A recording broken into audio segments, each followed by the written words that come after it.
Kabanata 2071. Huminga ng malalim si Cameron at nagngangalit ang kanyang mga ngipin.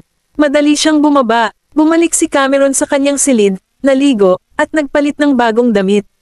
Ang pantalon na may dugo ay itinapon sa tumpok ng maruruming damit. Maya-maya pumasok na si Mahina. Nagsimula na ang period mo. Hindi niya pinayagan ang mga katulong na linisin ang kanyang mga damit o pumasok sa kanyang silid. Alam ng bawat katulong sa bahay na ipinagbabawal ang kanyang silid, kaya ang kanyang silid ay palaging nililinis ng mayordomo o ni Mahina, kasama na ang kanyang mga damit. Nailusot ni Mahina maging ang kanyang period pad. Nakaupo si Cameron sa kama na may hot water bag sa kanyang ibabang tiyan. Tulungan akong itapon ang mga damit sa washer, at huwag hayaang may makakita sa kanila. Tumango si Mahina, saka umalis dala ang laundry basket. Nakahiga si Cameron sa kama, hindi nasisiyahan dahil nahuli siya sa kanyang mga taktika. Masyado siyang naging pabaya. Samantala, dinala ni Mahina ang basket sa laundry room, binuksan ang pinto ng washer, at saka napansing may tao doon nang itinapon niya ang mga damit.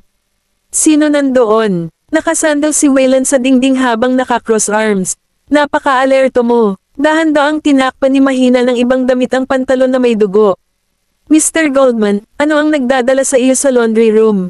Nilagay niya ang jacket niya sa laundry basket. Para maglaba, nakabantay pa rin si Mahina.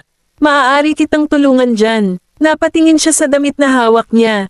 Kay Cameron ba iyon? Tumango siya. Oo, napangiti siya. Hindi ba kadalasang naglalaban ng damit ang mga katulong? Bakit mo ginagawa iyon sa halip? Isang panginginig ang damaloy sa gulugad ni Mahina pagkatapos niyang marinig iyon. Alam niyang hindi simpleng tao si Wayland, pero hindi niya alam kung bakit maghay-hinala ito. Sumagot si Mahina, ayaw niyang hinahawakan ng ibang tao ang kanyang damit. Nakabantay siya kahit sa mga katulong. Hindi ako sigurado tungkol dyan. Napakatahimik ni Mahina sa buong pag-uusap. Napapikit si Wayland dahil wala siyang makitang pagbabago sa ekspresyon nito. Siya ay dapat na isang malakas na tao, na dapat na dahilan kung bakit pinagkakatiwalaan siya ni Cameron. Lumingon siya at saka huminto para tignan siya. By the way, tiningnan ko si Miss Torres. Humigpit ang hawak ni Mahina sa basket. Nakita iyon ni Wayland ngunit nagpanggap na hindi niya nakita. Wala akong mahanap na impormasyon tungkol sa kanya. Ay, Torres, hindi totoong pangalan. Nang nagsisimula ng magpanik si Mahina, nagpakita si Daisy. Wayland, nakita siya ni Mahina bilang isang tagapagligtas para sa pagpapakita kapag ginawa niya. Kumunat ang noo ni Wayland at lumingon sa kapatid na hamarang sa kanya. Kinapa niya ang kanyang ilong at sinabing, bakit ka nandito? Napangiti si Daisy. Para makita ka. Nandito din si Mahina. Tumingin siya sa kanya. Malinaw naman. Huwag natin siyang pigilan sa kanyang mga gawain. Baka madakang sahod niya niyan, sabi ni Daisy sabay hila sa kanya palabas. Sa wakas ay nakahinga ng maluwag si Mahina.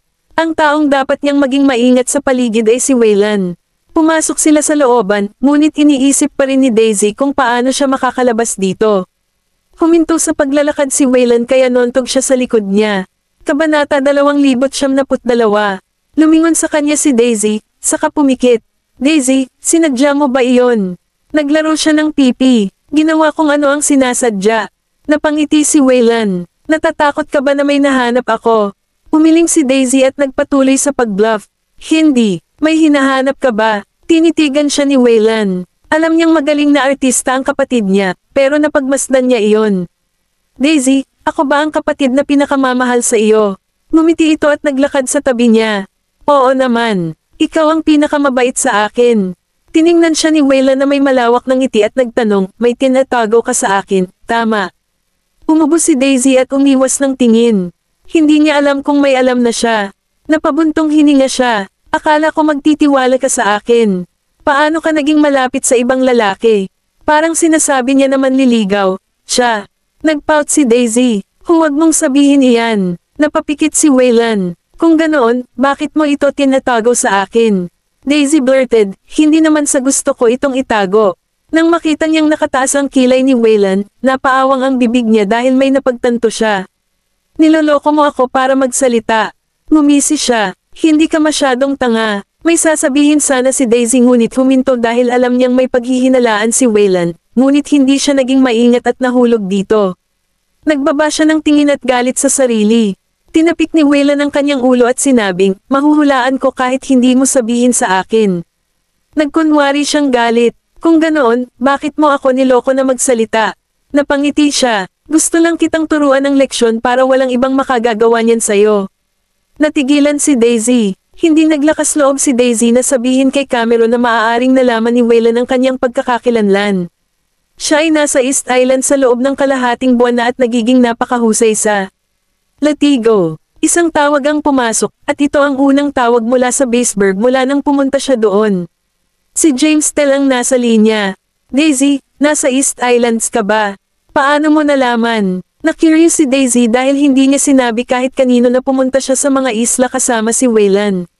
Hindi man lang siya nag-update ng kanyang Twitter feed kamakailan dahil alam ng fans na nagpapahinga siya. Nagulat si James. Talaga, ikaw ba? Suriin kung ano ang trending. May nakahuli sa'yo. Natigilan si Daisy at agad na nag-check ng Twitter pagkatapos niyang matapos ang kanyang tawag.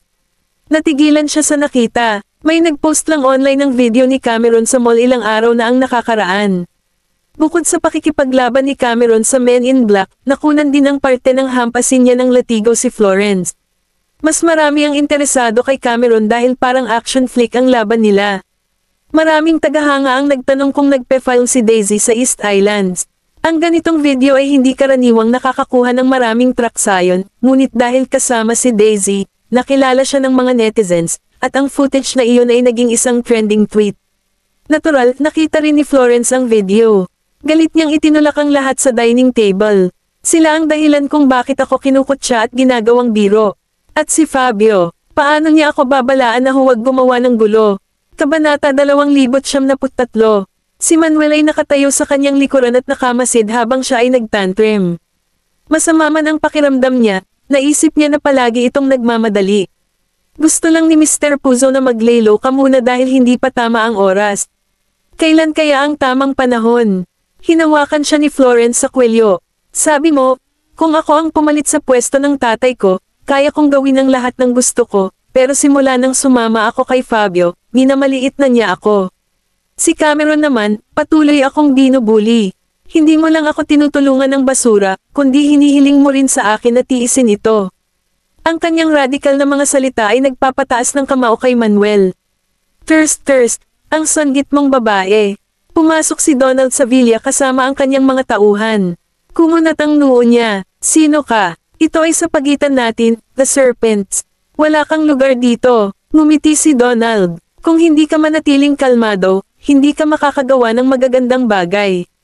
Ang tagapagmana ng Southern Clan ay walang oras para sa iyong mga laro dahil wala siyang pakialam sa iyo. Masyado mong pinahahalagahan ang iyong sarili. Galit na galit si Florence. How dare you munch me? Manuel, bakit nakatayo ka pa dyan? Kunin mo siya. Hindi kumikibo si Manuel. Naglakad si Donald sa sopa, umupo, at saka inayos ang kanyang suit. Naaawa ako sa The Serpent sa pagiging pinuno mo. Maaari bang pangunahan sila ng isang babae na hindi man lang kayang panatilihing magkasama? Galit na galit siya. Anong ibig mong sabihin dyan? Hindi siya sumagot sa halip ay tumingin kay Manuel. Ito na ang pagkakataon mo para iligtas ang mga serpiente, Manuel. Gagawa ako ng paraan para pumalit ka kung papayag ka. Nilinga ni Florence si Manuel.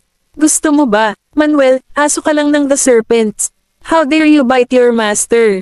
Nagtaas ng kilay si Manuel. Matagal na siyang nanahimik at sa wakas ay nagpakita na siya ng tunay niyang kulay. I'm sorry, hindi na kita susundin sa pagkakataong ito. Matagal nang hindi viral ang video at inalis noong hapon ding iyon. Ang video na unang na-upload ay tinanggal, at ang video ay hindi na mahahanap sa anumang iba pang platform. Tinakpan ni Knowles ang kanyang laptop at hinimas ang tungkin ng kanyang ilong. Kahit na inalis na niya ang lahat ng video, hindi ibig sabihin na walang nakaalam noong una itong lumabas. Tumayo si Tate sa pintuan ng opisina at kumatok. Mr. Beck, gising na si Toa Jean Serrano. Pagkagising ni Joaquin sa Southern Hospital, nakita niya si Sonny na nakaupo sa katabing upuan habang hawak ang tungkod. Ang aksidente ay nabali ang maraming buto, kaya natatakpan siya ng plaster at hindi makagalaw. Gising ka na pala, napatingin si Sonny sa kanya. Natigilan si Joaquin dahil sa sakit at pamilyar na mukha ay hindi makapaniwalang buhay pa siya. Gumalaw ang tuyong lobby niya. Iniligtas mo ba ako? Sumagot si Sonny, to be exact, iniligtas ka ni Neil Beck. Hindi siya nagsalita ng napakatagal. Nagpatuloy si Sunny. Joaquin, alam na alam mo kung sino ang nasa likod ng aksidenteng ito. Hindi pa rin siya nagsasalita dahil alam niya kung sino ang umambas sa kanya. Hindi niya akalain na magiging isa ito sa kanya. Hinawakan ni Sunny ang kanyang tungkod at itinaas ang kanyang kilay. Kung hindi ko pinaghihinalaan si Manuel, hindi ko hihilingin kay Neil na sundan siya, at kung hindi niya ginawa iyon, pupunta ka na upang makilala ang iyong ama ngayon. Kabanata 2074. Natawa si Joaquin sa sarili. Pagkatapos ng lahat ng oras na ito, ang mga pinakamalapit sa akin ang nagtataksil sa akin. Sumali si Florence kay Fabio pagkatapos kunin ang The Serpents.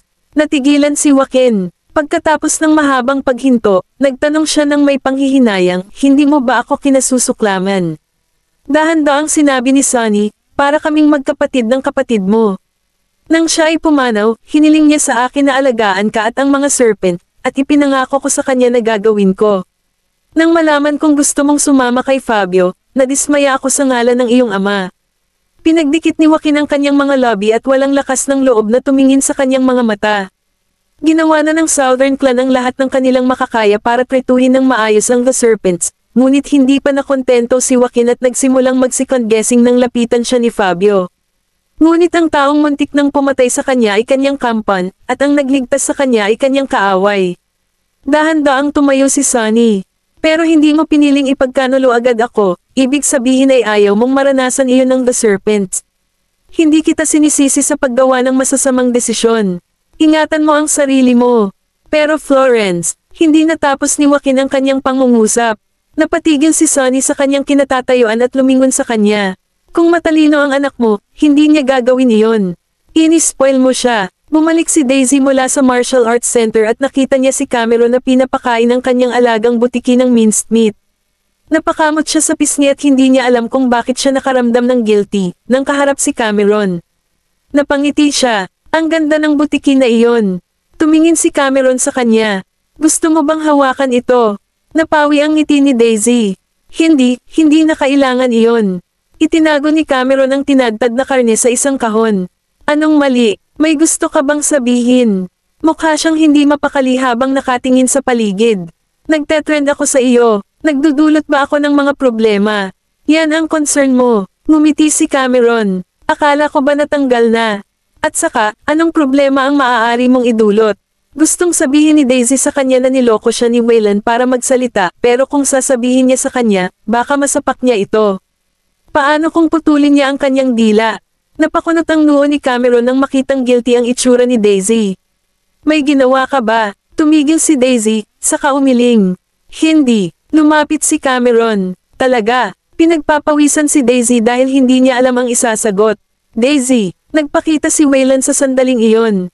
Si Daisy ay katulad ni Mahina noong isang araw. Maliligaw na ako. Naisip ni Cameron na may mali nang makita niya si Daisy na tumatakbong palayo. Tumingin siya kay Waylon, lumakad, at nag-cross arms. Tinatakot mo ba ang kapatid mo? Bakit siya tumakbo nung nakita ka niya? Huminto si Waylon sa harapan niya. Kapatid ko siya, bakit ko naman siya tatantanin? Hayaan na natin ang paghabol. Napapikit si Cameron. Ang mga taong nakakaalam ng aking pagkakakilanlan ay hindi kailanman makakaalis sa isla. Napangiti si Waylon. So, ihahatid ba ako ni Miss Torres o Mr. Southern? Natigilan si Cameron. Matalino si Waylon para malaman ang kanyang pagkakakilanlan ngunit hindi siya inilantad. Kung ibinalita niya ang mga bagay-bagay, mukhang tahimik siyang umaamin sa haka-haka. Fine, hindi kita ilalagay sa mahirap na lugar. Sinipilyo ni Cameron ang kanyang kamiseta. Kung tutusin, hindi ko naman pwedeng kunin ang tseke mo nang wala lang, di ba? Nagtaas ng kilay si Waylon. Ibig sabihin wala kang balak bayaran ako. Kabanata 2075.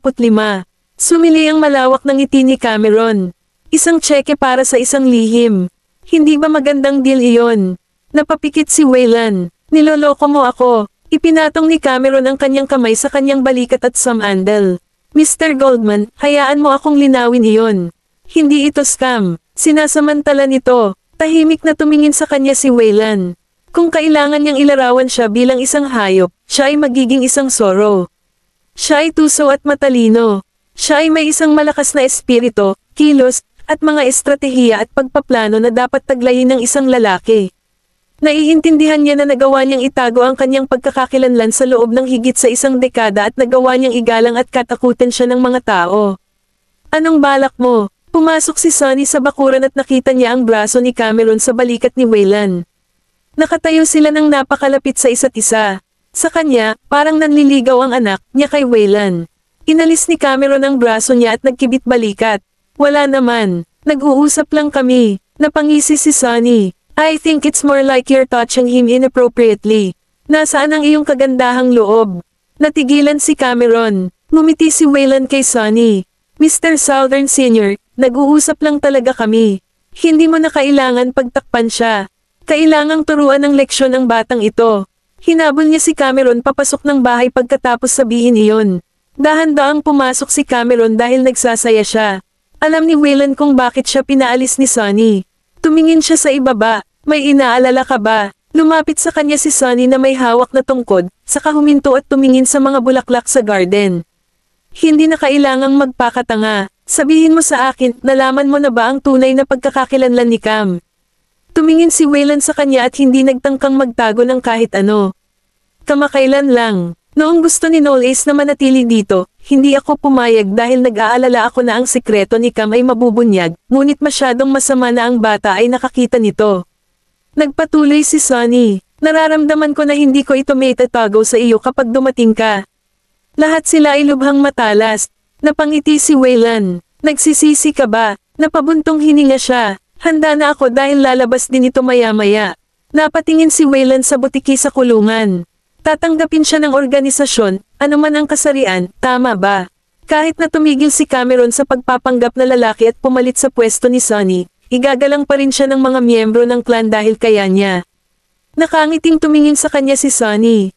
Nabalitaan ko na nakipag-sparring ka sa kanya ilang araw na ang nakalipas, it was a draw. Napangiti siya, swerte ako, napakagaling niya, muntik na akong mawala. Tiningnan siya ng malapitan ni Sunny at natuwa siya sa kanyang nakikita. Kinabukasan, sabay na bumaba sina Daisy at Cameron para mag-almusal. Halos tapos na sina Sunny at Wayland noon. Umupo silang dalawa, at binigyan siya ni Cameron ng pancake. Nang makita ng mga katulong kung gaano siya ka-caring, naalala nila ang chismis at naisip nila na talagang nililigawan nila si Mahina at sumugod mula sa labas. Sir, ibinaba ni Sunny ang kanyang mga kubyertos. Anong nangyayari? Seryoso ang itsura niya. May nangyari sa Chamber of Commerce. May nakakita ng bangkay doon, at ito ay isang serpienta. Si Manuel ay nagdudulot ng eksena doon. Hinampis ni Sunny ang mesa sa galit. Talagang sinasamantala niya ang mga bagay-bagay. Kabanata 2076. Pinunasan ni Cameron ng panyo ang gilid ng lobby niya. Sige, Dad. Aayusin ko na ang mga gamit. Tumayo siya at tinawag siya ni Sunny. Hayaan mo si Wayne na sumama sayo. Natigilan si Cameron. Ilang itim na sasakyan ang dahan-daang huminto sa harap ng pasukan sa Southern Chamber of Commerce. Inalis ni Cameron ang kanyang suit at tumingin kay Wayland. Hindi pa rin niya moari kung bakit gusto ng kanyang ama na isama niya si Wayland. Nagkagulo sa Southern Chamber of Commerce dahil lahat ay nakikipag-away sa isang tao sa loob. Nakaupo si Manuel sa sopa habang humihigop sa isang baso ng alak. Ito ang unang pagkakataon na natikman niya ang tamis at benepisyo ng kapangyarihan. Nahumaling siya rito habang unti-unting kinakain nito ang kanyang konsensya. Tumigil na kayong lahat. Pumasok si Cameron at ang kanyang mga tauhan sa gusali. Huminto ang lahat nang lumingon silang lahat kay Cameron. Sinulyapan niya si Manuel at malamig na ngumiti. Bueno, laging sinasabi ng mga tao na ang magagandang balahibo ay gumagawa ng magagandang ibon. Hindi ko maintindihan ang parirala sa nakaraan, ngunit sa palagay ko naiintindihan ko na ito ngayon pagkatapos kitang makita. Handa na ba sa wakas si Florence na itaas ang sahod mo? Natigilan si Manuel, at naging malungkot ang kanyang tingin. Nandito ka ba para makipag-away o para ayusin ang problema? Pinatay ang aking subordinate sa Southern Chamber of Commerce. Hindi mo ba naisip na may utang kang paliwanag sa amin? Tama na yan. Humihingi kami ng paliwanag. Galit na sigaw ng kanyang mga nasasakupan. Nilinga ni Wayland si Cameron. Hinailan niya ang isang upuan at naupo na naka-cross legs. Nakataas ang kanyang kilay, sinabi niya, dahil lamang sa namatay siya dito, sa tingin mo ay ang aking mga tao ang pumatay sa kanya.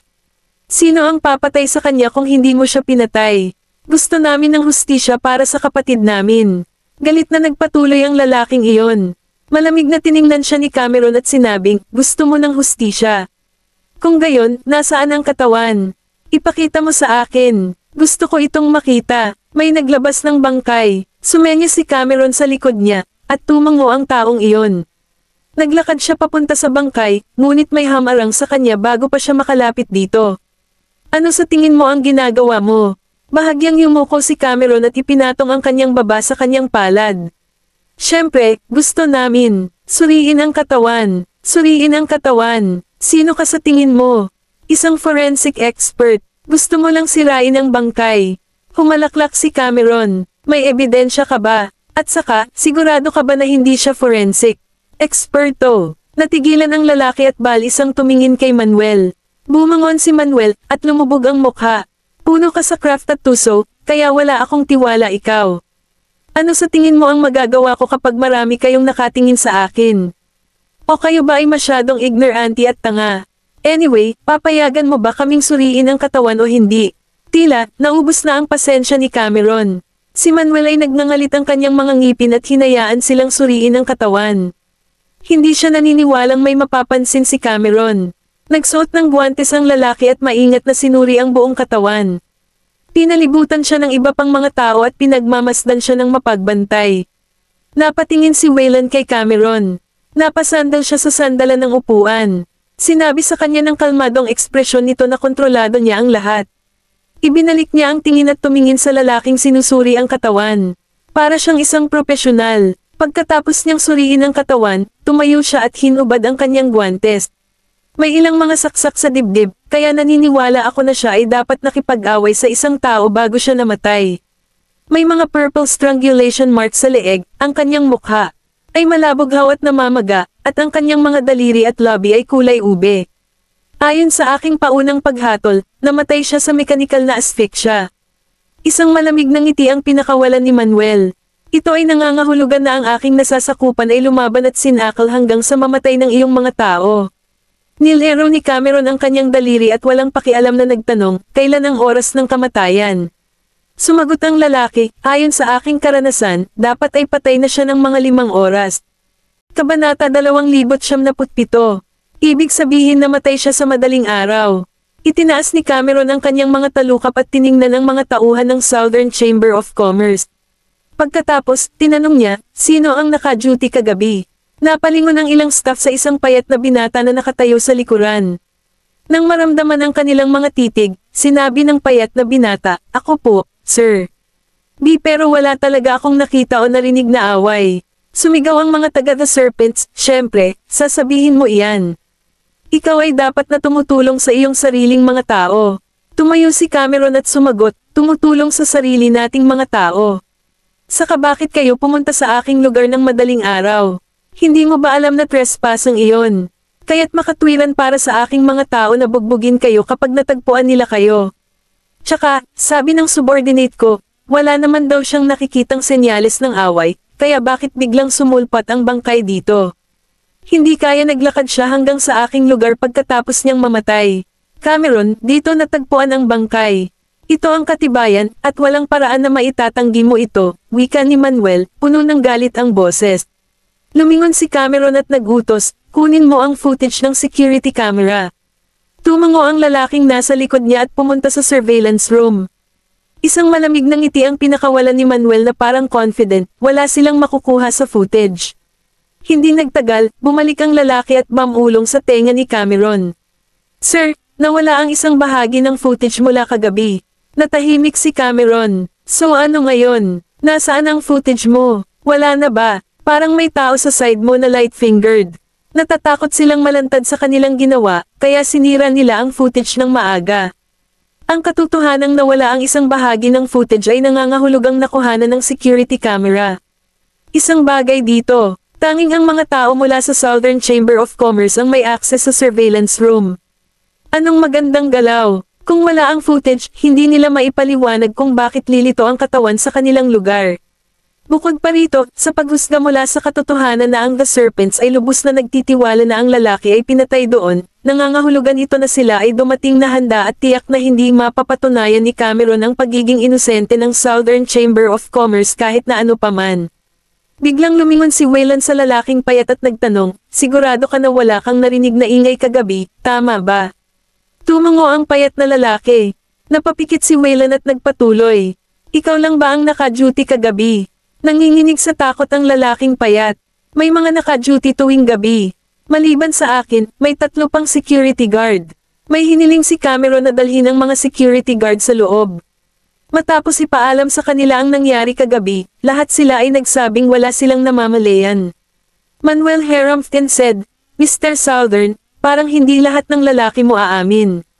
Katotohanan na isa sa mga kapatid ko ang pinatay dito, kaya paano ito? Kung handa kang ibigay sa amin ang document na sexta, kakalimutan namin ang lahat ng nangyari ngayon. Matalim ang tingin ni Cameron. Hindi ko alam kung saan ka nakakuha ng lakas ng loob para sabihan ako ng ganyan. Ang communat na sexta ay mga lugar na pinamamahalaan ng Southern Clan. Pinamahalaan ng commune ang Pantalan at ang lugar ng Lancia, habang ang the sexta ang sentro ng Southern Chamber of Commerce. Ano man ang lugar na iyon, sila ay hindi mapaghihiwalay na mga teritoryo ng Southern Clan. Tila kay Cameron na si Fabio ang humiling sa kanila ng ganoon, at ngayon lang niya napagtanto kung bakit si Manuel ang dumating ngayon imbes na si Florence. Masyadong incompetent si Florence, at dapat nag-alala si Fabio na baka masira ang mga plano nito. Kaya naman, hinirang niya si Manuel na mag-alaga sa The Serpents. Hinubad ni Manuel ang kanyang suit at nagpatuloy. Kung tumanggi kang tanggapin ang mungkahi, wala akong magagawa tungkol dito. Kaya lang, iniisip ko kung ano ang iisipin ng ibang tao kapag nalaman nilang may pinatay ang Southern Clan ngayon. Puno ng pagbabanta ang boses niya. Isang mapait na ngiti ang pinakawalan ni Cameron at walang emosyong sinabi, mahina. Lumapit si Mahina. Ang iyong order, Ginoo. Ay lakang lahat ng taong naka-duty kagabi, at sa anumang paraan, humanap ng paraan para mabuksan sila sa buong araw. Kabanata 2078. Dinala ang 3 security guard at ang payat na lalaki. Habang sila ay dinadala, sumigaw sila, Sir, inosente po kami. Hindi sila pinansin ni Cameron at tumingin kay Manuel na madilim ang mukha. Ayaw niyo ba ng totoo? Di ba sabi mo pinagtatakpan lang natin ang sarili nating mga tao? Huwag kang mag-alala. Ako ay isang taong pantay ang pakikitungo sa lahat. Ay interrogate ko itong 4 na sospek hanggang sa huli. Bakit ako magtitiwala sa iyo? Who the hell knows kung pupunta ka sa likod namin at gumawa ng isang bagay? Muli, pupunta ako sa likod mo at may gagawin ulit. Ano sa tingin mo ako?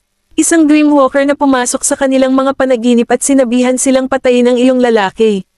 Hindi ba ninyo gustong malaman ko ang tunay na mamamatay tao? Lumapit si Cameron kay Manuel at pinagkrus ang kanyang mga braso sa harap ng kanyang dibdib. Huwag mo bang isipin na makakalaban ka sa ating Southern Clan dahil lang sa suporta mo mula sa taong iyon? Kung itulak mo ako ng sobra, kaya kong patayin kayong lahat dito, pati isang tao. Kung tutuusin, ang ating reputasyon lang ang maaapektuhan kung malalaman ng publiko na may natagpo ang patay sa loob ng Southern Chamber of Commerce. Gayunpaman, iba ang mga bagay para sa iyo. Natigilan si Manuel, at lumubog ang mukha. Anong ibig mong sabihin? Lumapit si Cameron sa kanya at bamulong sa tenga niya. Akala mo ba hindi ko alam na ikaw ang pumatay kay Joaquin? Kung ibabahagi ko ang sikretong ito sa mga tao sa The Serpents, sa tingin mo ba ay makikinig pa rin sila sa iyo? Namutla ang mukha ni Manuel, at nanlamig ang kanyang dugo. Hindi niya alam kung paano nalaman ni Cameron ang mga bagay na ginawa niya kay Joaquin. Sa totoo lang, kanina pa siya nagtataka tungkol sa kung ano. Kung tutusin, nang bumalik siya sa eksena, ang tanging nasumpungan niya sa ilalim ng bangin ay isang sunog na sasakyan. Hindi niya mahanap ang katawan ni Joaquin. Gayunpaman, tiniyak niya na netali niya ang lahat ng maluwag na dulo, kaya kumpiyansa siya na walang nakakaalam kung ano ang ginawa niya. Siya ang nanloko kay Joaquin noong araw na iyon. Nang makaalis na siya mag-isa kasama si Joaquin, inihinto niya ang sasakyan sa bangin sa ilalim ng pagkukunwari na nasira ang sasakyan. Pagkababa ni Joaquin sa sasakyan ay tinapunan niya ito ng chloroform na inihanda niya at saka inilagay ang lalaki sa trunk. Pagkatapos nito, itinulak niya ang kotse sa bangin para pekay ng isang eksena sa aksidente. Hindi siya makatulog buong gabi dahil hindi niya mahanap ang katawan ni Joaquin. Gayunpaman, kung ginawa niyang scapegoat ang Southern Clan at ginawa niya si Florence at ang mga miyembro ng The Serpents, isipin na pinatay ng Southern Clan si Joaquin, kahit nabuhay pa si Joaquin at tumakas siya ang mamamahala sa The Serpents. Hanggat nang ahas si Joaquin na magpakita sa kanya, sasamantalahin ni Manuel ang pagkakataon at aalisin. Siya ulit, ngunit paano nalaman ni Cameron ang lahat ng kanyang ginawa? Kailan niya nalaman? Tinapik ni Cameron ang balikat niya at ngumiti. Nakapagdesisyon ka na ba? Huminga ng malalim si Manuel at pinigilan ang kumukulong galit. Iminumungkahi ko na huwag kang gumawa ng anumang walang basehang akusasyon tulad niyan kung wala kang anumang ebidensya, Mr. Southern. She chuckled. Gusto mo ba talagang ipakita ko sa iyo ang ebidensya sa harap ng lahat? Natigilan si Manuel. Hindi niya masabi kung nambobola lang si Cameron o talagang may ebidensya siya. Kung mayroon siyang katibayan, lahat ng mayroon siya ngayon ay mawawala sa alisan ng tubig. Huminga siya ng malalim at tumalikod. Dahil sinabi ni Mr. Southern na titingnan niya ang bagay, dapat natin siyang bigyan ng pagkakataon na patunayan ang kanyang kawalang kasalanan. Balik muna tayo. Talagang hahayaan ba natin siyang mamatay ng ganoon? Malinaw, pinatay siya ng Southern Clan. Sabi ng isang tao. Sabi ko, bibigyan ko kayo ng kasiya siyang paliwanag, sabi ni Manuel sa mga ngiping nagngangalit, madilim ang mukha. Sigurado akong hindi tayo pababayaan ni Mr. Southern. Pagkatapos nito, umalis siya kasama ang kanyang mga tauhan at ang bangkay. Lumapit si Wayland kay Cameron at tinanong, ano ang sinabi mo sa kanya? Lumingon si Cameron at sumagot, isang bagay na bumabagabag sa kanya. Tumango si Wayland ng may pagkaunawa at pumikit. Kung pinagbantaan mo siya kasama si Joaquin, sigurado akong hindi kanya bibitawan ng ganoon kadali. Kabanata 2099. Pinagkrus ni Cameron ang kanyang mga braso sa harap ng kanyang dibdib at mahinang huminga, mananatili lang sa dilim ang tao kung hindi natin siya bibigyan ng konting pagtulak. Isa lang siyang lapdog ng isang tao, ngunit mayroon siyang lakas ng loob na i-frame ang Southern Clan at hingin ang The Commune at The Sexto mula sa amin. Kung hindi dahil sa taong nasa likod niya, sa tingin mo makakarating siya sa kinalalagyan niya ngayon. Kung pinatay ni Manuel si Joaquin para lang matulungan si Florence na maging pinuno ng The Serpents, hindi sana siya naging lapdog nila sa loob ng maraming taon. Kaya bakit niya gustong kunin ang The Serpents mula sa Florence? Bukod dito, posible bang suwayan ng isang tao ang taong pinaglilingkuran niya pagkatapos makuha ang kapangyarihang gusto niya sa pamamagitan ng hindi kilalang paraan? Humalaklak si Wayland at sinabing, siguro isa siyang napakahusay na itago ang sarili niyang ambisyon. Sinundot ni Cameron ang kanyang dibdib gamit ang kanyang daliri at nagpatuloy. Kahit gaano kaambisyon ng isang tao, baby in arms pa rin siya kung wala siyang lakas ng loob. Tsaka isa siyang lalaking mas gugustuhin pang magtaksil kay Joaquin kaysa kay Florence. Ano sa palagay mo ang dahilan kung bakit nagsimula siyang maghangad ng kapangyarihan? Ibinaba ni Wayland ang ulo para tingnan ang daliri nito at itinaas ang kilay. Mr. Southern, sa tingin ko ay oras na para baguhin mo ang iyong ugali ng paghawak sa ibang tao. Anong meron? Hindi kaya masyadong mahalaga ang katawan mo para hawakan ko. Hindi alam ni Cameron kung bakit ganoon kalaki ang magiging reaksyon ni Wayland. Ang ginawa niya ay sinundot lang siya ng daliri niya. Binawi niya ang daliri niya at umupo sa sofa. Anyway, I'm sure si Florence ang dahilan kung bakit gustong kunin ni Manuel ang The Serpents. Kinuha niya ang tipat at nagpatuloy. Pare-parehas lang ang mga lalaki. Kapag mayroon na silang kapangyarihan, makukuha nila ang lahat ng kailangan nila. Dahil may handang magbigay ng pagkakataon kay Manuel, hindi niya sasabihing hindi niya hahayaang masayang ang magandang pagkakataon. Kahit na ang The Serpents ay nagtatrabaho para kay Fabio, ang katotohanan ay wala silang gaanong kalayaan tulad noong sila ay nagtatrabaho para sa Southern. Kailangan nilang makinig sa mga utos ni Fabio, at depende talaga kay Fabio kung sino ang gusto niyang pamunuan ng The Serpents. Naramdaman ni Wayland na tama siya. Kahit na tila ang The Serpents ay nakikipagtulungan kay Fabio sa pantay na lupa, hindi iyon inisip ni Fabio. Ang kailangan ni Fabio ay hindi isang alyansa. Ang kailangan niya ay ganap na pagsunod at pagpapasakop. Ang Skull Club ay isang malaking organisasyon, ngunit kailangan pa rin nilang tumanggap ng mga order mula kay Fabio, pabayaan ang isang maliit na organisasyon tulad ng The Serpents. Ito rin ang dahilan ng pagdadalawang isip ni Joaquin noon. Siya ang pinuno ng sarili niyang organisasyon. Gayunpaman, kung sasama siya kay Fabio, ang huli ang magiging pinuno niya, kaya kailangan ni Joaquin na kumuha ng mga utos mula sa kanya. Iyon ang bagay na ayaw niyang mangyari. Lumapit si Mahina. Sir, tapos ko na silang i-interrogate. Itinaas ni Cameron ang tasa at humigop. Mabilis yan. Akala ko ito ay kukuha ng hindi bababa sa isang araw. Humalaklak si Mahina. Yung security guard na naka-duty kagabi. Tumanggi siyang sabihin ang totoo hanggang sa bubugbugin natin siya. Sa totoo lang, naghinala si Cameron na mayroong turncoat sa kanilang apat. Pagkatapos ng lahat, walang paraan na ang isang buhay na tao ay mamatay sa loob ng Southern Chamber of Commerce nang walang nakakaalam. Ang tanging paliwanag ay patay na ang tao bago siya ipinadala sa kanilang lugar. Kung tutusin, kung talagang pinatay ang taong iyon sa kanilang lupain. Hinding-hindi iiwan ng mamamatay tao ang kanyang bangkay. Bukod pa rito, tiwala din siya na tinanggal nila ang footage ng security camera para mas madaling sisihin ang Southern Clan. Pagkatapos ng lahat, kung wala ang footage, hindi mapapatunayan ng Southern Clan ang kanilang inosente. Kabanata 2100. Kung hindi tinakat ni Cameron si Manuel sa pagkamatay ni Zhao Qin, walang paraan na bibigyan siya ni Manuel ng pagkakataong tanungin ang mga taong iyon.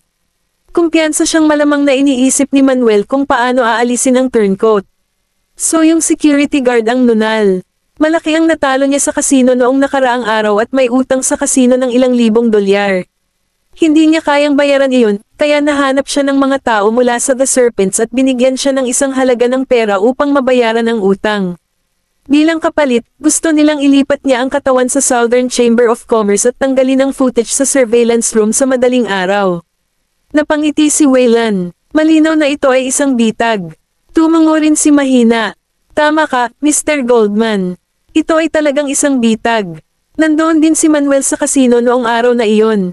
Parang simula pa lang ay tinatamaan na siya, kaya kinuha niya ang pagkakataong ito para bilhin siya. Tumayo si Cameron at iwinagayway ang kanyang kamay. Kumuha ka ng maglilinis ng lugar. Lumabas siya sa Southern Chamber of Commerce, at dali-dali siyang sinundan ni Mahina. Kaya ano ang susunod nating gagawin? Huminto si Cameron sa harap ng sasakyan at ibinaling ang tingin kay Waylan, na dahan-daang naglalakad pababa ng hagdan. Mukhang malaya si Mr. Goldman. Bakit hindi mo siya tanungin? Sigurado akong alam na niya ang susunod na gagawin. Pumasok siya sa sasakyan at umalis nang hindi naghihintay sa kanila. Lumingon si Mahina at nahihiyang tumingin kay Waylan. Mariing idiniin ni Waylan ang kanyang mga lobby. Walang nakakaalam kung ano ang iniisip niya. Nabigo ang plano ni Manuel dahil alam na ni Cameron ang sikreto ng pagkamatay ni Joaquin. Bago lumabas ang katotohanan, lihim niyang inalis ang mga nakakaalam tungkol dito, at ang kanyang aksyon ay alam ni Donald. Umupo si Donald sa harap ng mesa, ang kanyang daliri ay tumapik sa mesa sa isang maindayog na tempo. Tumingin siya ng diretso kay Manuel, na tila nag-aalala, at sinabing, mukhang napakahirap pakitunguhan nitong si Mr. Southern gaya ng sinasabi ng mga chismis. Nagreklamo si Manuel, kung hindi niya alam ang nangyari kay Joaquin, nagtagumpay ako. Matalino siya, alam niya kung paano gamitin ang pagkamatay ni Joaquin para takutin siya. Well, nabigo ka, dumarating ang panahon na nabigo ang mga tao, walang pakialam na sabi ni Donald. Originally, I was planning to let you claim credit in front of Fabio. Kung maaari mong kunin ang commune at na sexta, malalaman ni Fabio ang iyong halaga at mataas ang tingin mo sa iyo. Pero ngayon, parang kailangan natin ng panibagong plano kung gusto nating kunin itong dalawang lugar, naiinip na tanong ni Manuel, pero anong plano natin ngayon? Kumunat ang noo ni Donald. Kumalma ka, wala kang malulutas kung hindi ka kalmado. Ako. Narinig na ang anak na babae ng Goldman mula sa Slakova ay nasa Eastern Islands din. Hindi lamang iyon, ngunit mayroon siyang magandang relasyon kay Cameron. Magdaros ng piging ang Goldman sa Staslow, kaya sa palagay ko pumunta sila sa Eastern Islands para makipag-alyansa sa Southern Clan. Natigilan si Manuel, kaya hindi lang si Mr. Puzo ang nagsisikap na ikalat ang kanyang impluensya sa mga nakapaligid na bansa. Isang malamig na ngiti ang pinakawalan ni Donald. Kung gusto ni Fabio na madagdagan ang kanyang impluensya sa Aura, kailangan niyang i-annex ang ibang mga organisasyon. Pinili ng Night Banquet ang Southern Clan. Kung mapipigilan mo ang Southern Clan sa pagbuo ng isang alyansa sa Night Banquet, maaari kang makakuha ng promosyon mula kay Fabio. Sa oras na iyon, maaari kang makakuha ng higit na kapangyarihan. Walang sino man ang makakalaban sa gayong tukso. Nag-alinlangan si Manuel, ngunit nag-aalala pa rin siya sa isang bagay. Pero, alam ni Cameron na may kinalaman ako sa pagkamatay ni Joaquin. Nag-aalala ako, kukuha ako ng mag-aalaga sa kanya. Ipinatong ni Donald ang kanyang kamay sa isang tasa at sinabing, kailangan mo lang dalhin sa akin ang anak na babae ng Goldman. Sa hapon, pabalik-balik si Daisy sa looban habang patuloy na nakatingin sa main entrance. Pumunta si Sonny sa patio bitbit ang kanyang tungkod, at nang makita niya na si Daisy ay tumatakbo dito at doon nasabik, tumawa siya at malumanay na sinabi, "Nag-aalala ka ba sa iyong kuya?"